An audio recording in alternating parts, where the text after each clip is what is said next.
জাতিসংঘ সাধারণ পরিষদের ৭৯তম অধিবেশন এবং অন্যান্য উচ্চ পর্যায়ের দ্বিপক্ষীয় বৈঠক শেষে যুক্তরাষ্ট্র থেকে ফিরেছেন প্রধান উপদেষ্টা ডক্টর মোহাম্মদ ইউনূস। প্রধান উপদেষ্টা ও তার সফরসঙ্গীদের বহনকারী কাতার এয়ারওয়েজের বাণিজ্যিক ফ্লাইটটি গতরাত ৩:৩০টায় শাহজালাল আন্তর্জাতিক বিমানবন্দরে অবতরণ করে। ডক্টর মোহাম্মদ ইউনূস মার্কিন প্রেসিডেন্ট জো বাইডেন সহ ১২টি দেশের সরকার ও রাষ্ট্রপ্রধান এবং বিভিন্ন আন্তর্জাতিক সংস্থার প্রধানের সঙ্গে সাক্ষাৎ করেন এবং সাইডলাইনে ৪০টি উচ্চ পর্যায়ের বৈঠকে অংশ নেন।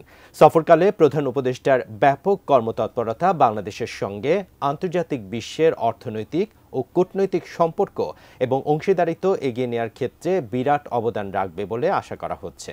জাতিসংঘ সাধারণ পরিষদের অধিবেশনে যোগ দিতে গত ২৩ সেপ্টেম্বর নিউ ইয়র্ক যান প্রধান উপদেষ্টা।